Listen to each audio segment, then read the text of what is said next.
Even though I was in Guwahati when the entire incident happened, my heart was pounding like anything. And this is like a classic case of how a violence takes on a new dimension wherein it becomes protracted. I never expected that things would in fact percolate to such a level. I'm now beginning to suspect that there are people with vested interest who want to benefit from the violence. The memories that we are going to give to our children, it's a scarred memory of an objectified enemy. So will there be ever a day when everyone decides to forgive and forget? I think there is no sort of divide that cannot be bridged.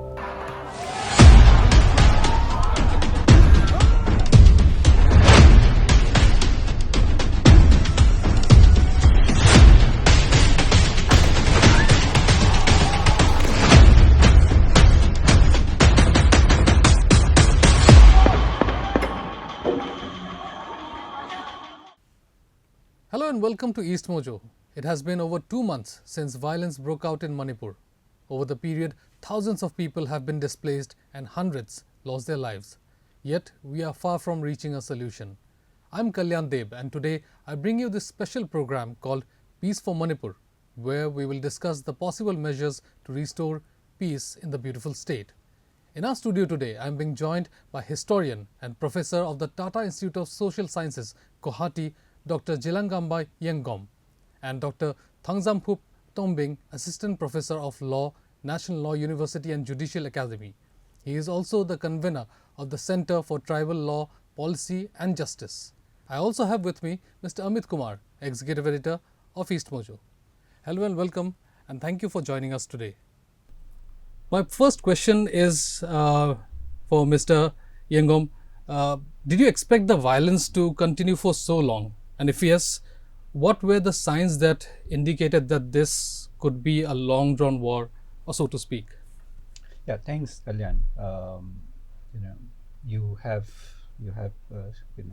been committed to bringing about peace in Manipur, and you have been reporting from the ground as well as various other sort of writings from EastMojo. So thank you for having me here first. No, to answer the question, it is unfortunate. It is also unexpected. I think absolutely no one, I think, expected that the violence would continue in this manner. When it erupted, everyone thought that this is sort of this will be a small sort of unfortunate incident. But I think no one expected that this would continue so long. So it's rather very, very unfortunate that despite this prolonged, it's become more like a protracted conflict that we study about from different parts of the world. So I teach in the Center for Peace and Conflict Studies, and this is like a classic case of how a violence takes on a new dimension wherein it becomes protracted, right? So it was absolutely sort of a human tragedy, right?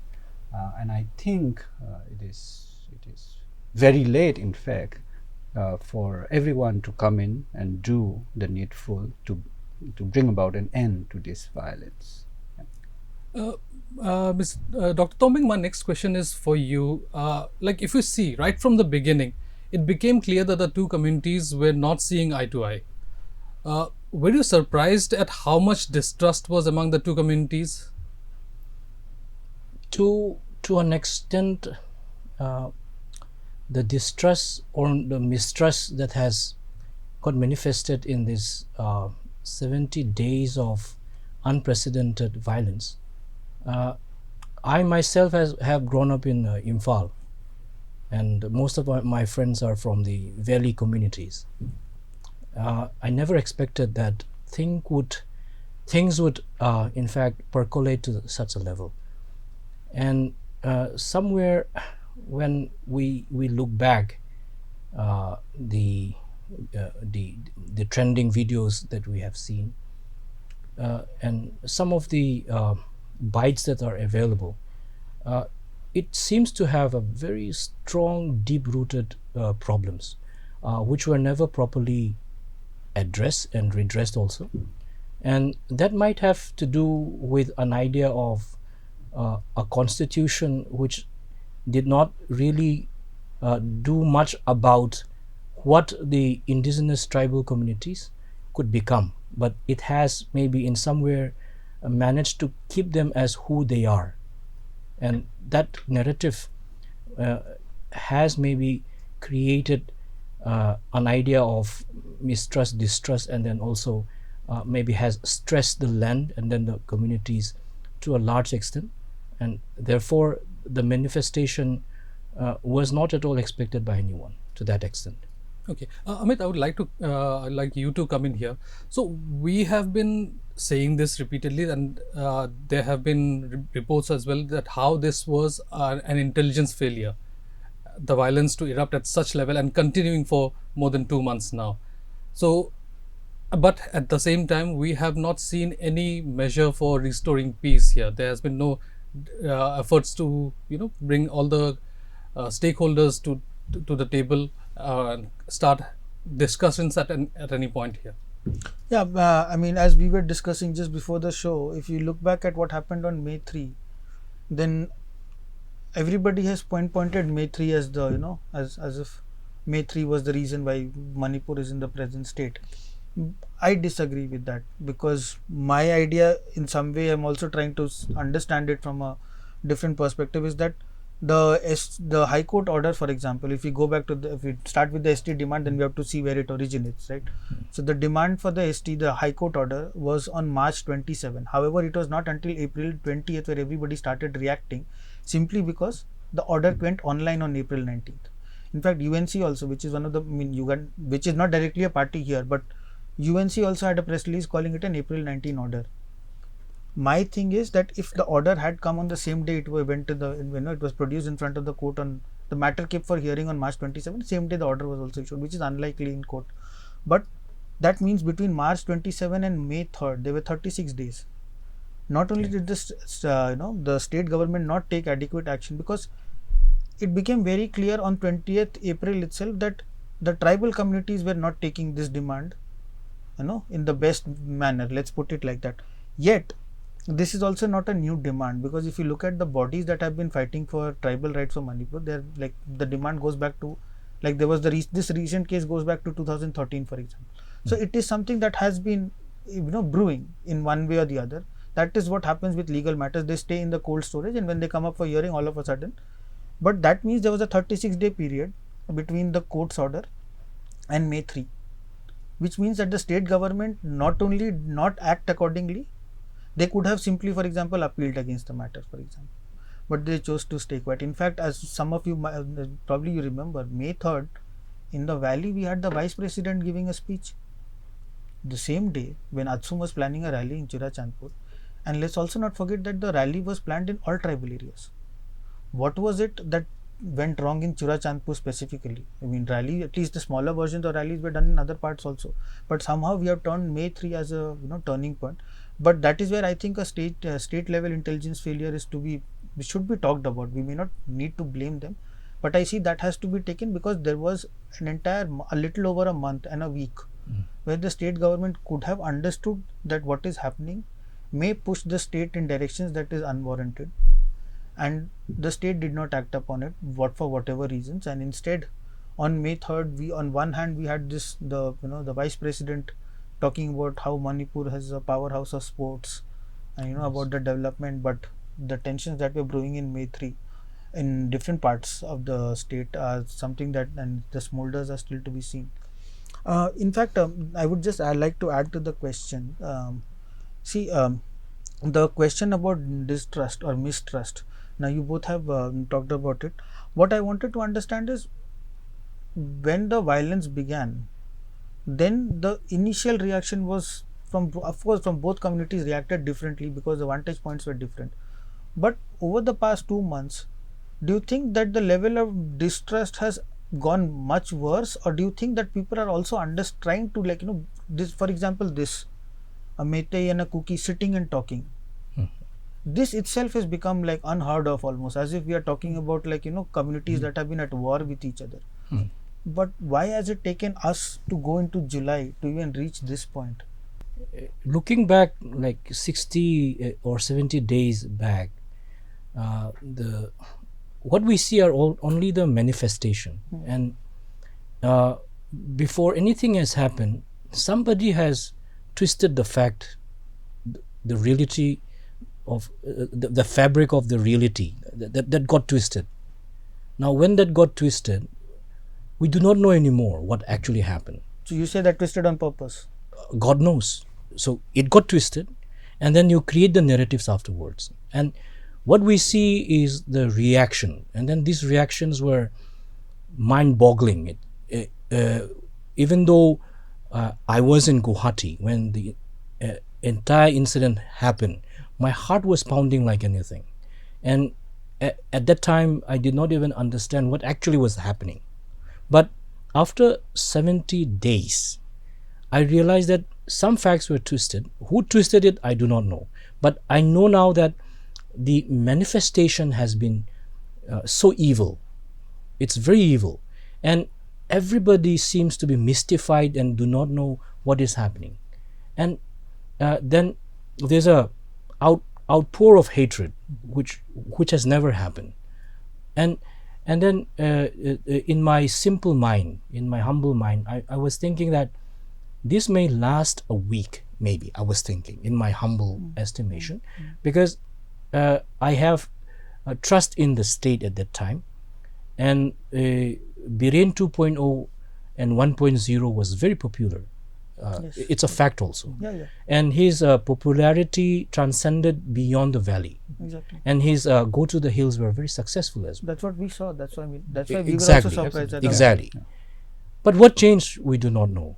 And I believe for a small state like Manipur, it could have been contained. So that's where the twisting of the fabric of reality, and then you're able to bend it to a certain point, right? And then you want to create certain narratives, and then you have successfully created the narratives. Now the problem is, when the top down say that such and such person are indulged in such and such problem, and for all the ills and then the misgovernance that has happened, these are the people responsible. How is the common man supposed to react? The common man will say, since I idolize that person, whoever is in the top brass, whatever he says is the truth. And meanwhile, we have a machinery of fake news. All the fake news were coming. There was this news that such and such person or such and such community violated our women and our girls. Then what was the reaction? The reaction was felt in educational institutions and to helpless women and girls, and even the doctors also. So that twisting is very problematic, and therefore that SIT investigation, the timeline, everything, before those things are clearly laid out unbiasedly without any prejudice, to comment would be unhelpful to talk about the idea of peace as yet, because somewhere somebody is going to fix the onus on someone. Now we need that SIT report. Before that, commenting would be suicidal, I think. Sir, No, Dr. absolutely. Yengkhom, your input, please. Absolutely. So there's already a commission set up. If there need be, I think there should be more commissions set up, judicial commissions, to find out the truth, because everyone would like to know what the truth was, right? Which led to the violence, how it unfolded, and so on and so forth, right? Looking back retrospectively, we do know that there were simmerings of tension prior to Meitei. Of course, this can be said only in retrospect. Exactly. Now we have the we have the ability to be able to look back and say that, okay, maybe things were not going so well, prior to the Meitei event, and then how the violence erupted. This is also, just to step back, this is also something that we know in other kinds of violent event. In fact, even in wars, there is a feminist philosopher called Chris Kumo who writes of this beautifully when she said that war is not an event, right? Generally, whenever there is conflict or even war, it is preceded by mobilizations, primarily in the public domain and in the language that is used, right? So what we know of as propaganda, right, of spread of fake news and so on and so forth. So if you look back prior to May 3rd and look at them carefully, read them and watch them carefully, you realize that there were attempts to vitiate the atmosphere, the public atmosphere. We don't know, of course, who was behind this, right? But definitely, anyone who is looking at it from an objective point of view would be able to figure out that there was an atmosphere of animosity that was being created, right?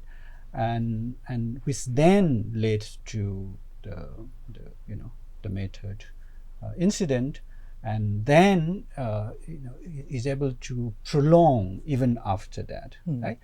As I said, we don't know who intended to benefit from this violence, but I'm now beginning to suspect that there are people with vested interest who want to benefit from the violence. Maybe it has not turned out the way they wanted to, but it seems that it was not so spontaneous as we suspected it to be in the beginning few days of the violence, but that for whatever reason, some groups, some forces wanted this violence to be used for something else, right? So in that sense, this violence could have been a means to an end, right? Which violence generally tend to be used as a means.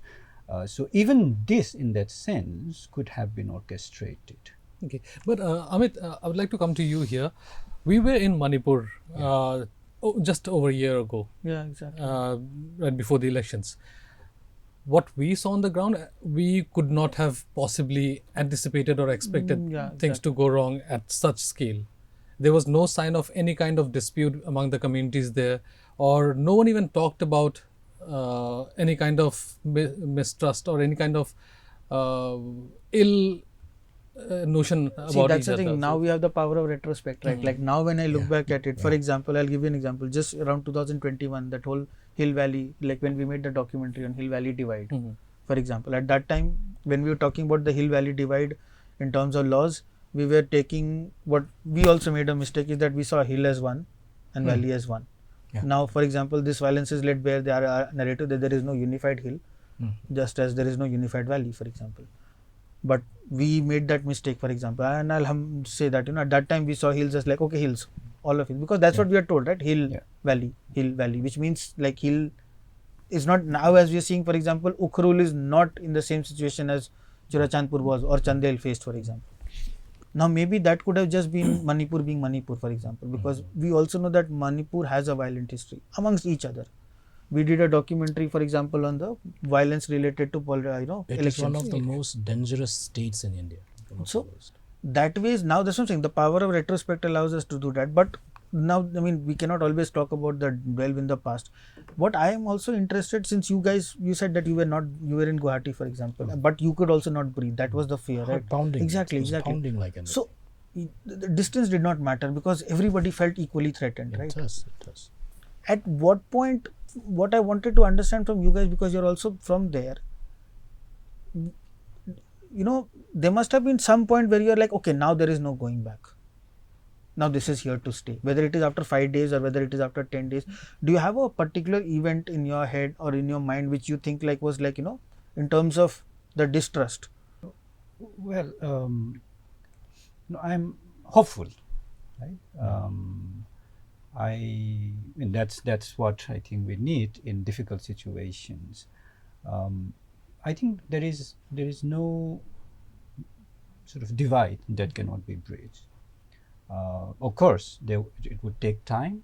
It may leave a scar as well, but it would heal at some point. And I truly believe that we would be able to heal the wound, and it's a deep wound. There's no doubt about that. So to address your question, because the violence has continued for so long, we are emotionally charged. We're also trying to deal with very difficult situations of of losing our loved ones, of losing, of the place where we call our home, of very, very difficult situations that everyone is going through, right? So we may feel that, this is it, we give up. But as I said, I'm hopeful that we would be able to, bring about certain kind of, measure which would heal the wound, right? So I don't think, for me personally, I feel that, You still have hope. I still have hope. I still believe that, no divide is too big to be bridged, right? Every divide can be bridged. Every differences can be resolved. Every kind of mistrust can be overcome when we begin with the willingness that we are going to do this together. This is a big query, because the tribal communities, the hill communities, like the Kuki communities, who are living in Imphal Valley area, they might have been at one point of time government servant, and because Imphal had all the facilities of either its medical facilities or educational institution, and the Meitei communities being very advanced in education, and also the education institution happens to be much better and more competitive, it is more or less organic and natural that many would aspire to continue living in Imphal area. I mean, I'm just adding there, for example, that in no state is it uncommon for people to move to the state capital. Exactly. For example. Exactly. So the big what shall I say, let down is that somewhere they do believe that they have contributed as a government employee or maybe as a retired person to the progress of what Manipur is, and it was doing very well. But then when the mayhem happened, that is understandable, because Manipur has always been a very sensitive state. We have witnessed Meitei Pangan also, then Naga Kukis as well, and Kuki Paites, and other communal clashes, and Meitei Nagas also. But then things did not reach to a point. If a mayhem happened, it was contained in 36 hours. It doesn't go beyond that, or maybe 72 hours, or at the max maybe 4 days or maybe 5 days. And some things change when people end up in relief camp, and you're not able to extract them. And it's about life and death, neither from the valley side, from the hillside also there's a big concern, right? And what happened afterwards was, when the extraction happened, it seems there has been an interchange of the communities, and then the unsaid barrier seems to have been established. Now the red herring and then the issues which have been propagated might have created this big chasm, Now, how do you cross over? So many of the Kukizo representatives believe that this is the chasm. It's there. No, there are no more person maybe in the valley, which can be refuted. Some people say there are some more people who are still there in the valley. But on the hillside, it is quite clear, like the South Manipur side, from whatever the hill side of the topography is, it seems to be clear that there is no valley person anymore. Now that's where everything has gotten stuck, That's and exactly. we are adamant. This is what is the issue right now. So, will there be ever a day when everyone decides to forgive and forget everything and live together the way it was before May 3rd? No, it won't begin in one day. Let's be honest, right? It takes time. Even in small, family fights, you can't just forgive and forget. That doesn't work like that. We know that. Here we are talking of immense tragedy. Right? Immense tragedy we are talking about. The scars are deep. Like the scars are very, very deep. The wound is a very, very deep wound. So it will take time.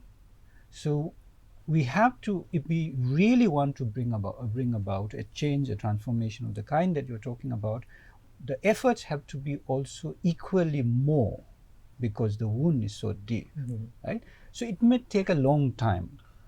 When I say I'm hopeful, I'm not saying that suddenly one day we'll all wake up saying that the violence is it is over and that we can just go back to how it used to be. No, we have to put a lot of effort to be able to bridge the divide, right?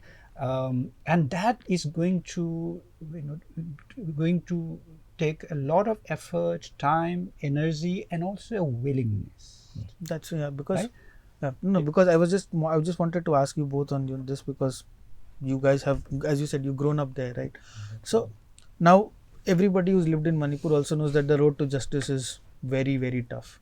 And whether it is the thousands of cases that are still pending in the name of ASFA, for example, there is the legal route to justice, which I'm sure all parties will take their own course, and that will be cathartic, but it will also be very painful, and that has equal amount of scope, if not more, for creating further violence. Do you think the communities at now, or maybe a few months from now, will they be? But what I want to understand is, because we had a very beautiful column written by a person who said that how do you talk justice before you address the the crimes that you have committed? So do you think communities, whether it is the Meitei community or the Kuki community, is in any position to first address to use the term for the lack of better, the mistakes that they have committed? Or do you think that is not something that is going, because right now it's very clear that one community is saying the other community is at fault and vice versa, which is how most violences occur. Do you think we are at a point where we will be able to address the mistakes the community, where the community will be able to address the mistakes it made? See, we have to, first of all, I think we have to bring about a cessation of violence. Right? At the moment, violence, there's calm for a few days and then it erupts, right? Smaller scale, but it is still continuing. So to be able to talk about these issues within the community and across the community, violence has to come to an stop at least. There has to be a pause to actual fighting, right, between the two communities. Unless that happens, we cannot Everything even is begin of course. this conversation. So the first priority is that violence stops. Of course, in addition to that, I think we also need to talk about the people who have been displaced. Their dead body is still lying in in the morgues. We have to also be respectful to those who have departed, and make sure that we are able to carry out all the rituals associated with the passing away of the loved ones, we have to also look into the issues of people who are in relief camps, Exactly. right? Their resettlement, what is going to happen, their livelihood, most importantly, right? So there are a whole range of issues that we need to address in the Of course. immediate near future, right? The issue of reconciliation, I see what you're suggesting as one component of reconciliation. That takes a long time, right? And it's a painful process. There is no doubt about that, right? And it's one of the more effective ways for groups who have faced similar such situations to come over that phase of hatred and violence. But that's a long-term sort of peace that we are looking at, a lasting long-term peace, wherein reconciliation could be, truth and reconciliation could be one of the means to arrive there, right? So I think we need to also segregate the two, that there is the immediate need, right? Immediate attention that we need to pay, for the people who are suffering right now, and then for a lasting peace, what should we be doing? Do you think the center is doing enough, to restore peace and bring back normalcy to the state, and then address all the issues gradually? I believe center can do many things, but maybe there is no action on the part of center, rather than bringing in military forces, central forces. But it could have done many more things, and it has that option of Article 355, which was not actually implemented In fully, I know. Yeah, Only a yeah, subclause of it was subclause. used. And then the Home Minister came, Amit Shah ji came, and he met the CSOs and other distraught people. He kind of promised that you give me 15 days of Yeah, peace, exactly. and I'll ensure I'll do something. But during his stay also, There was a lot the of skirmishes and then the sporadic violence happened. This is unimaginable for a powerful country like India. It's a superpower, and when these matters are raised in European Parliament also, India will prevail, because there is this concern of it being a financial superpower, technological superpower, and also for the geopolitics requirement also. So whatever is discussed, maybe it may not necessarily have that impact. So therefore, when we say justice, whose justice? It's a big question. And then I really agree with this concern of a means to an end. But what end? Is this the end that we knew, or were we anticipating something else? Did you even want this? So that, yeah, you, like I said, twist the fact, and maybe in some propaganda, because somewhere I believe that when a community ends up being targeted, and then the words that is used is illegal, immigrants or migrants, and when you take the proportionate available data, in Mizoram it's 40,000, in Manipur it's 4,000, 2,500 identified. Now, and when I look at asylum seekers, I see them as helpless people, poor, hungry, have children. They just want education of their children. Now, have we demonized a very helpless asylum seekers? And then this is what we got?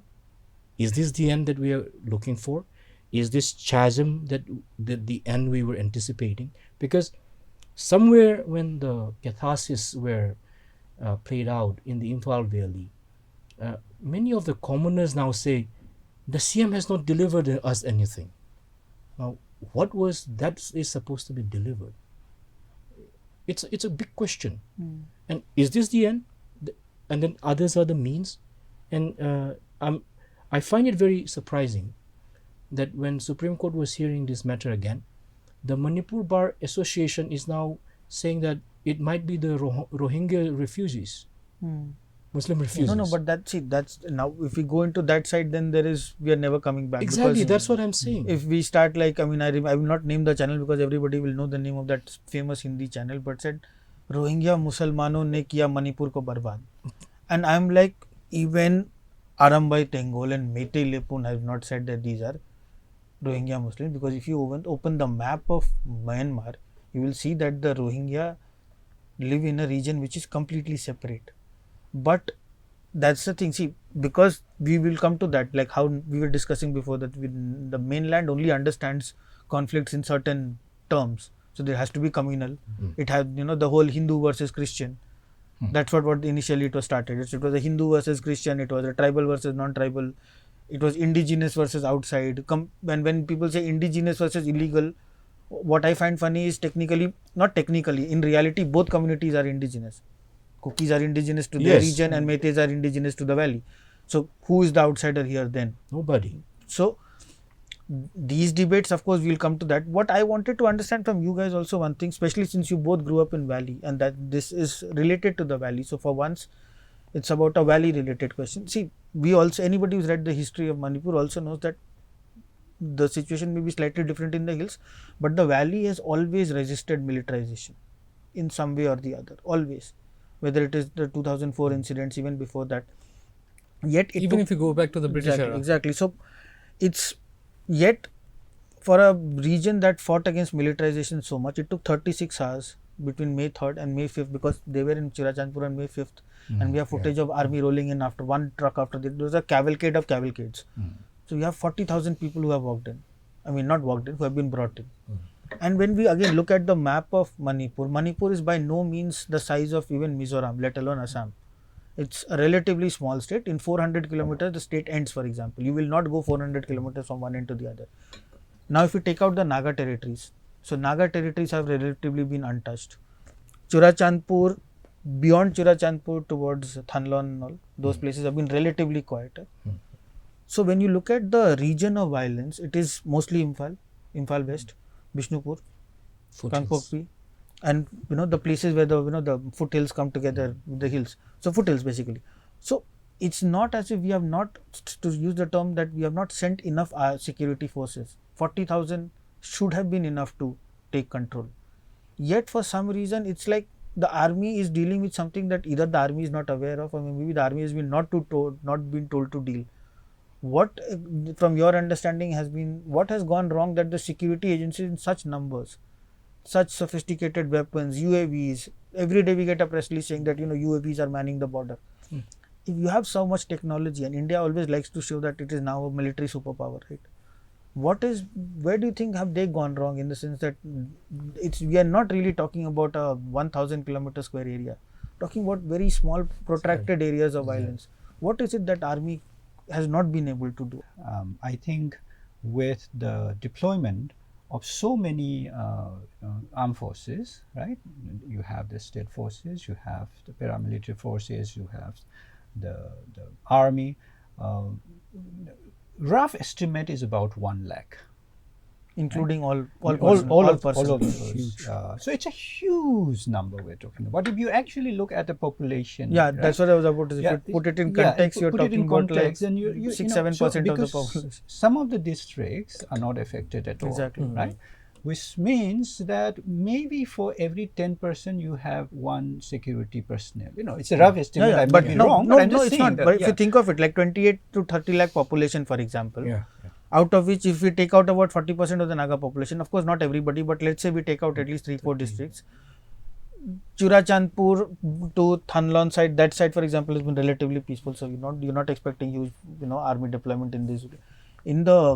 What you are talking about is basically not 1 million people, for example, in terms of the center. If we name it in 5 districts, 5 basically. districts, exactly. Imphal East, Imphal West, Churachandpur, Bishnupur and Bishnupur, and parts of Thobal. Thobal has been there. There's been Chandel also. But I wanted to understand from you also this thing, like, what I'm sure you have also seen this, that every side has their own version of what the army is doing, or what the army is supposed to be doing. This is what you are expected of the army. Like recently, for example, yesterday, 31 MLAs have requested that Assam Rifles be replaced. So, I mean, from your understanding, from your community, for example, do you think the army has been seen in a positive light, or do you think right now there is no light to look at it? In terms, it's very difficult to say that it is done a good thing, or do you think the violence has come down because of them, or do you think the violence has continued regardless? From the hill communities, as far as I know, army has a positive impression, I think, despite the fact that when the extraction program was not properly well organized, and then some masses actually protested against that extraction, Exactly, and then exactly. blank The firing nature of- yeah, happened, and exactly. some eventuality happened also. Death might have happened as well, Yeah, and that was casualties the also 5th happened. of May, for example. Yeah, despite that, people have a positive impression about the presence of army, and they believe that they can actually bring about safety and security from that perspective. But then the Assam Rifle Regiment has run into I don't know to to a certain extent of being their image being tarnished, right? And the uh, the particular women's section of the community do not have trust in the Assam Rifles. They might have their own narratives, Because the but valley it's has not a cutting the history line. with Yes, it seems that the Manorama case, another thing. So somewhere maybe this has also led to an idea of obstructing how the armed forces should have been operating for a positive outcome. It is quite possible, and I think General Lieutenant, I forgot his name, he made this press release also that we are unbiased people, and then we are very well organized armed wing of the Indian government, and they have served the country in the best capable in their best capacities and capabilities. From the hillside, I think the impression has always been positive. From the valley side, things are murky and very complex right now. See, this is the unfortunate part that border communities, and I speak here not as a Meitei, as I've said earlier as well, and I speak because I want the violence to come to an end, right? So I don't want to add any more fuel to to the already burning fire. There, suspicion is there from border communities, right? Vis-a-vis a particular force. So one community says that the state forces cannot be trusted. The other community says that Assam Rifles, specifically Assam Rifles, cannot be trusted, right? This is where I think government representatives should have come in, right? A stronger message from the center that we are not going to solve this merely through the enforcement of more armed forces. There has to be a political willingness to resolve the issue, right? And if you look at the interviews of many of the retired army generals, almost everyone that I have listened to would say that this is a political problem, that we cannot be solving the issue, right?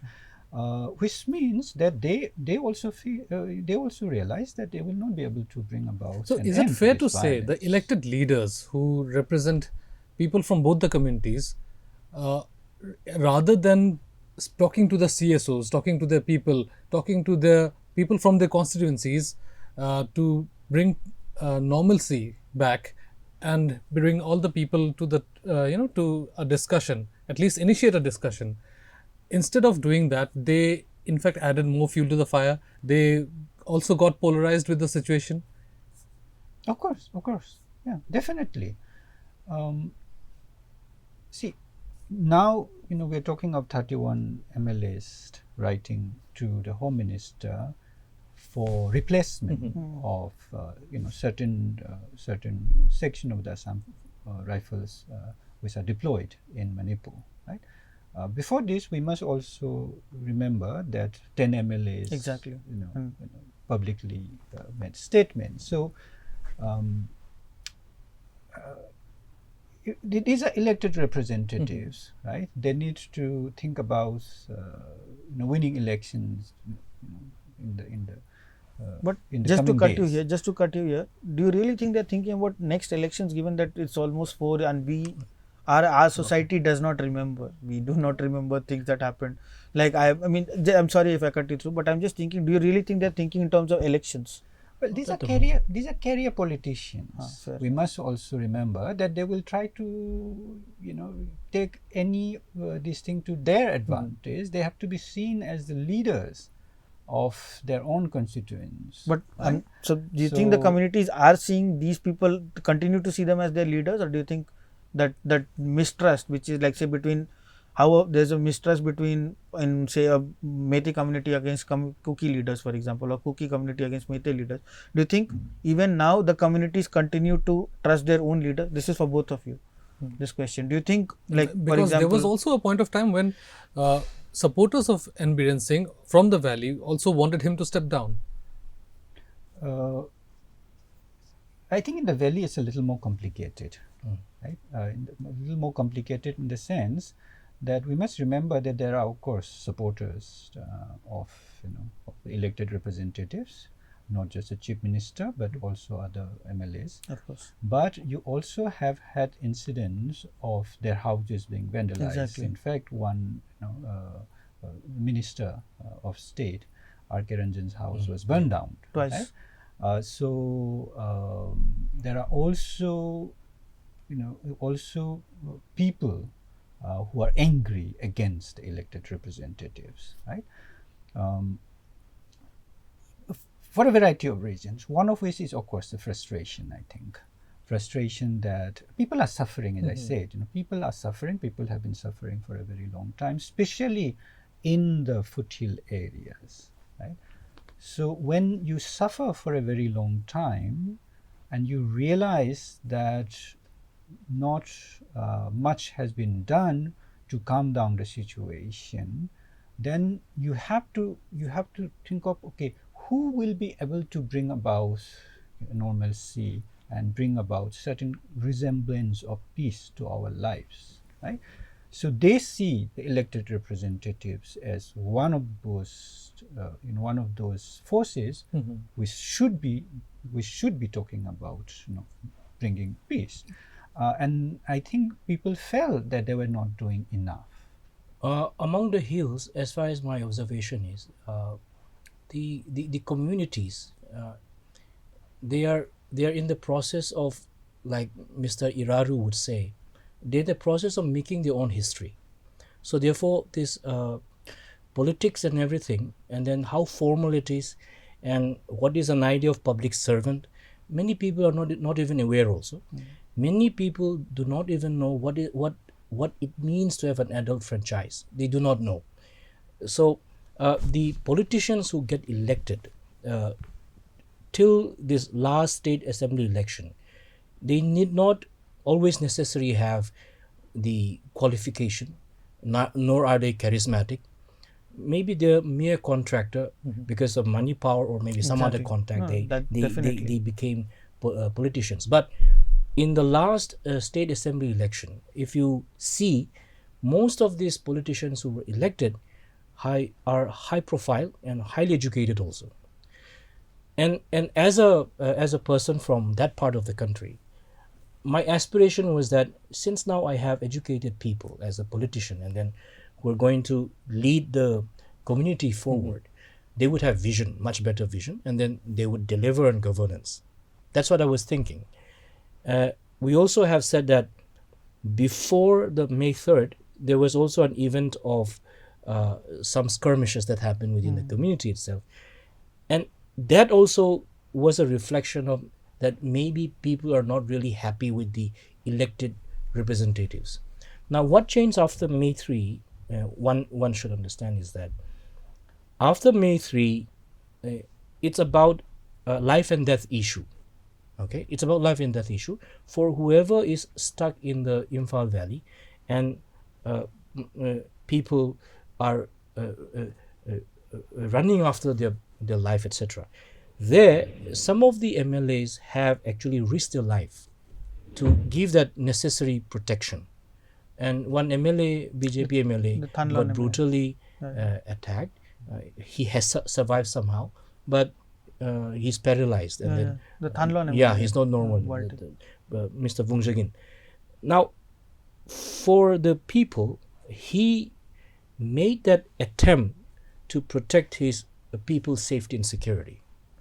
Now, after that, what now has happened is that, of course, we have our leaders, and these leaders actually are ready to work for our betterment and to give us security. So, for these 10 MLAs, the understanding is, if as an MLA I'm not safe, my people are not safe. Now that's a very strong emotional argument, and it has lots of morals and values behind it.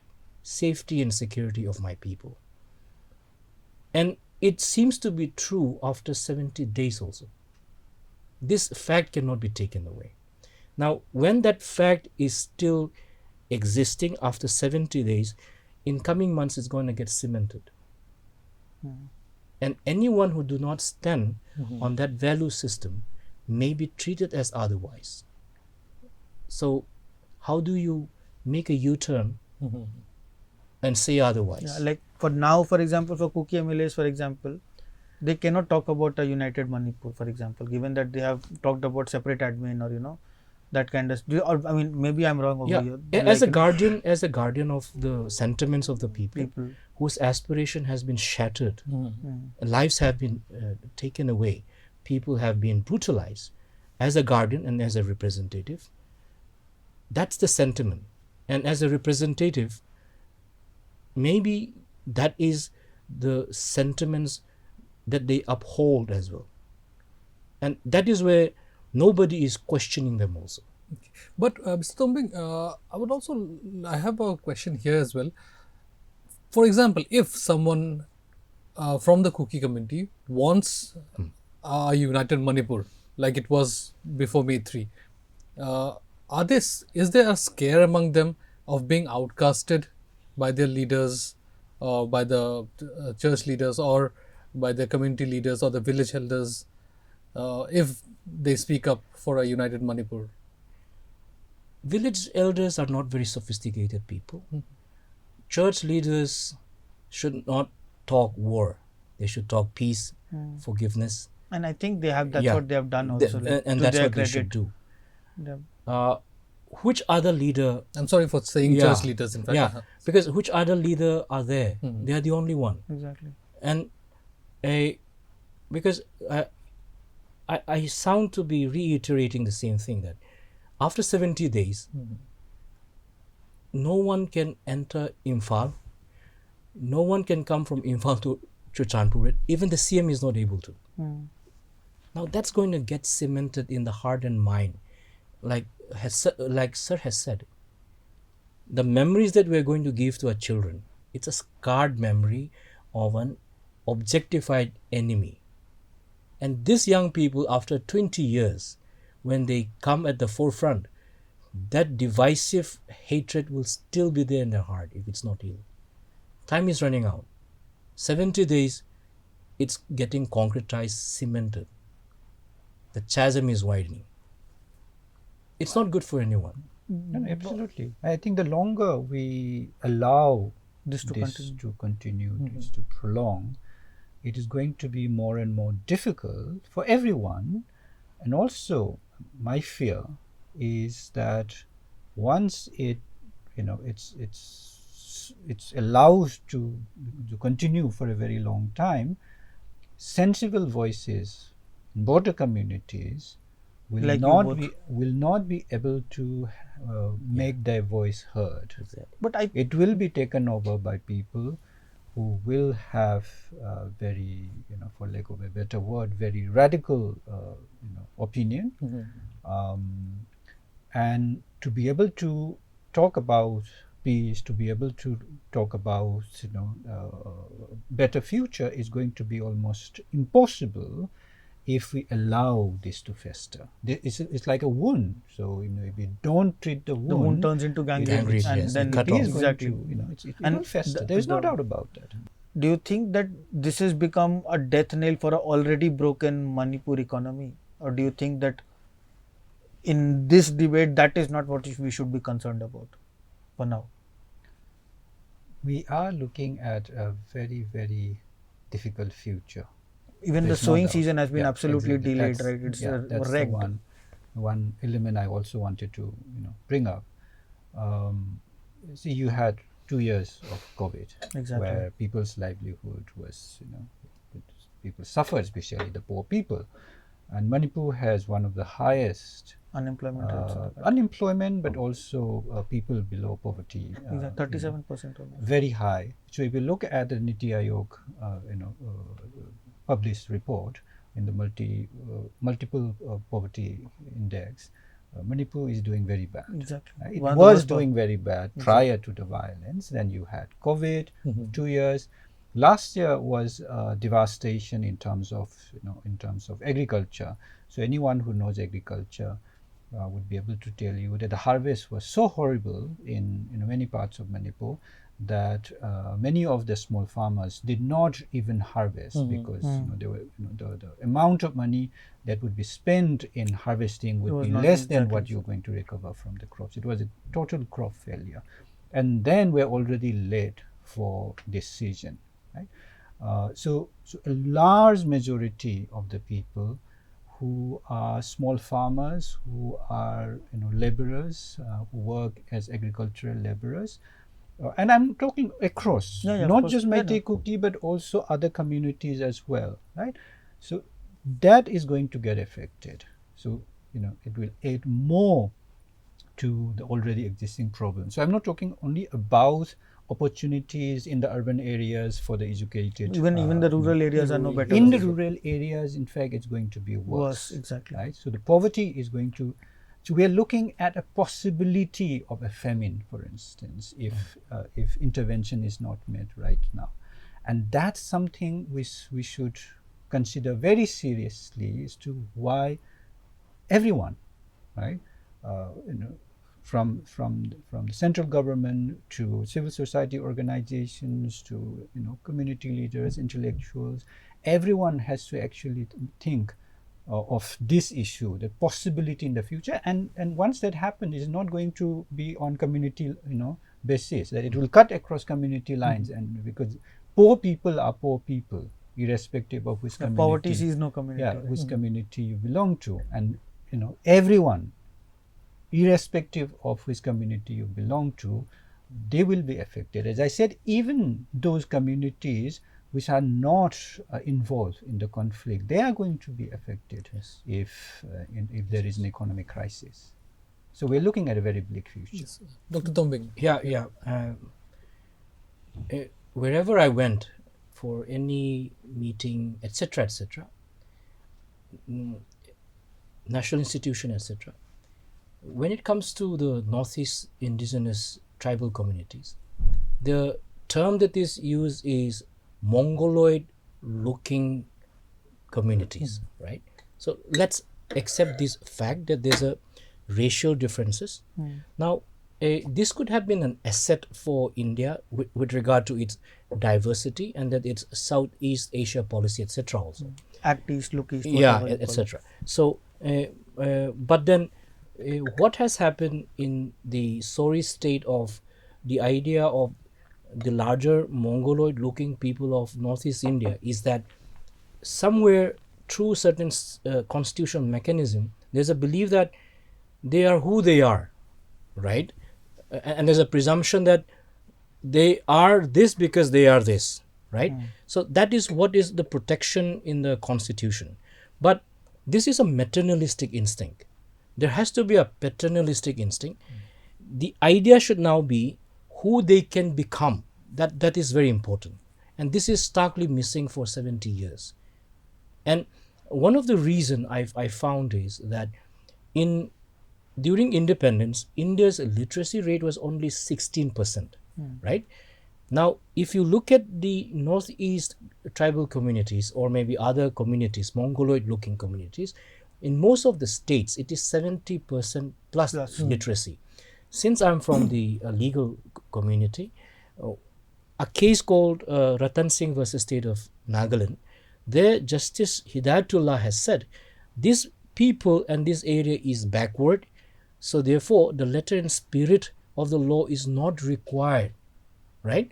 Now that same rationale was carried forward, and then same spirit was carried forward in the Arunachal Pradesh case also, with regard to Khudiram Chakma case as well, and then also in the Nagaland state human rights related cases also. And why I find this problematic is, like any community, there can be good indigenous person and there can be bad ones as well, and the idea of these issues are sensitive might be a projection of oversensitivity. So therefore that's a maternalistic approach. So therefore I really wish, sir might agree also, that there should be an indigenous communities policy for the state at the union level, which is very important, because as long as we get trapped in an idea of being a backward, etc., and then we believe that those are where our land rights, etc., exist, and we should fight over for that, there can never be any peace. But on the contrary, if you come up with a policy which is neither within an idea of caste, etc., but which is a pure idea in itself, and also allow an idea of accountability for the wrong that you do, because many of these alleged Kuki poppy cultivators, they do not know what could be the ramification also. Because law has never been applied in their life, so they do not know. They may not even know that this is illegal as well. Exactly. Where it ends up also. And then the saddest part is, in a Times of India report 2 years back, it reported that a young girl as young as 6 are getting addicted to poppy, because girls are more meticulous than boys. They're used to collect the sap and it get on their fingers. Yeah, on the finger, and then they're now consuming it.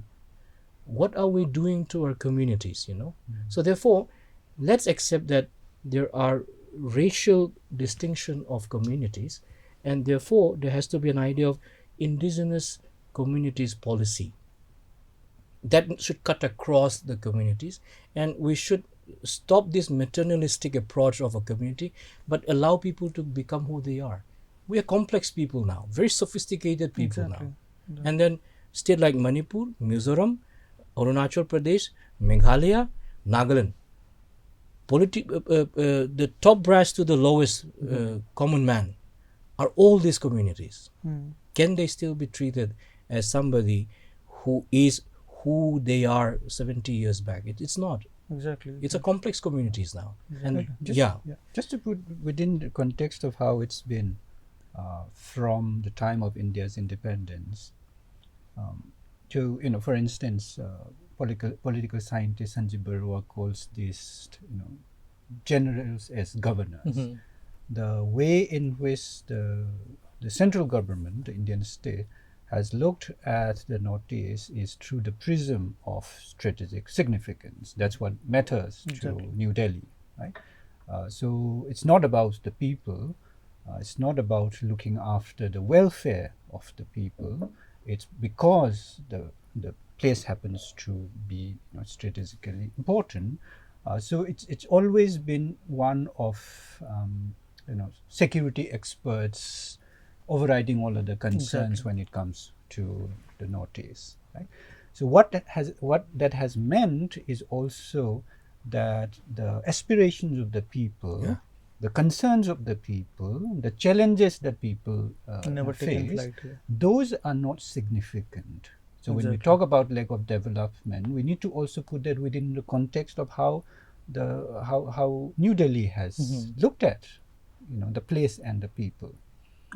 And to add just one last point is, so one is this historical baggage.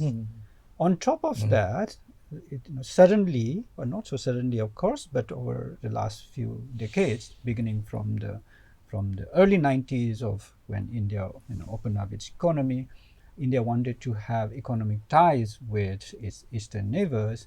It wanted to be a part of this booming economy in Asia. So you have plans of Lugas policy, which is now an Act East policy, right?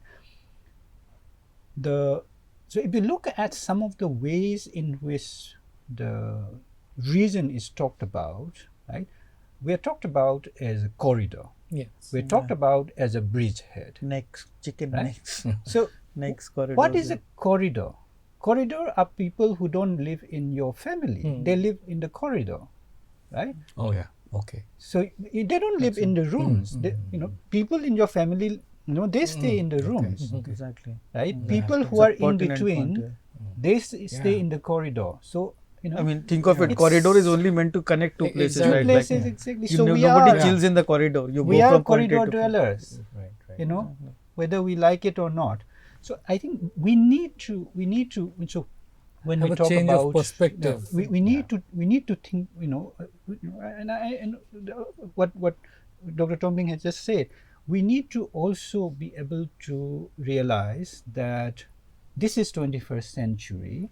We have a lot of educated people from amongst different communities in the region. There are aspirations, Of course. various kinds of aspirations, and policies have to take into consideration those aspirations from the people here. It cannot be something that is always looked from New Delhi, right? So we are not corridors. We can't be told Right? what to do. This is our home. This is not someone's corridor. Right. And I think this is what we need to talk about when we talk about leg of development. That's That a very it has to wonderfully put, come from the people. It has to come from the people. And who you have live to in treat this us area. as your family members, not as a neighbor we are trying to reach out to. Yeah. Equal in the real sense of terms. Absolutely. Yeah. No, in fact, just to add, last point that I wish to add that you were talking about the last year's disaster, that was the harvest. While we keep talking about climate change as if it's just a theory, if you have to look at it and geographically, Manipur is not only witnessing climate change, it's Absolutely. witnessing the devastation that is climate change. It's a crisis. You guys are old enough to know that there was no such thing as drought. A valley does not run out of water because a valley by Yeah. geography is surrounded by hills, which means water comes down. Valley is where the water is at. Its hills are always been a problem. Hills may run out of water, but valley does not run out of water because valley gets water from the hills. That's how we learn geography, right? Now you think of it, 2018 I remember was the first time when I heard of hand pumps being distributed in Imphal Valley because of drought. Last year, 2020, also there was a sizable drought. We have worked about this, and we are one of probably the only publication in Northeast which talks about droughts in the Northeast. But when you think of it, Manipur was already dealing with problems that it does not know how to fight. Right. Whether it is the lack of water. In fact, water supply has become the biggest employment generation scheme in Imphal Valley. Imphal. Very lucrative. Very lucrative, exactly. So when we look at it from these points of view, it wasn't as if Manipur already had enough, was already fighting battles, It does. except that this battle is something that we never thought we would see because we all thought this was in our past. In fact, the truth actually is very simple. Truth usually is very simple, and it is less controversial. I saw interview of one Valley lady, very simple woman. She simply said, what is happening in Manipur is we're not getting the urea. She's saying that. And then she says, where the urea goes? It goes for poppy plantation. She says that. Very simple person. And she understood the problem so well. This is the problem. How come sophisticated, educated people are not able to understand? That's where the question comes, that what are you hiding? What is the end you wanted? Did you get it? Or did you create a monster, Frankenstein, who is eating away everything? Whatever progress that Manipur has made, it's a sad story. You can't roll it back, but the fact will come back. And then when it comes back, maybe we have lost everything. Sad part. But then let's hope that India has good policy for the Northeast and for the people also. That's my strong belief. Thank you so much, gentlemen, for sharing your valuable inputs and giving your time to EastMojo. And like they mentioned, that we still have hope, and we hope that peace will return to Manipur at the earliest. I'm Kalyan Dev. Thank you for watching EastMojo. Don't forget to like, share, and subscribe to EastMojo. For any queries, put them down in the comments section below and press on the bell icon for notifications.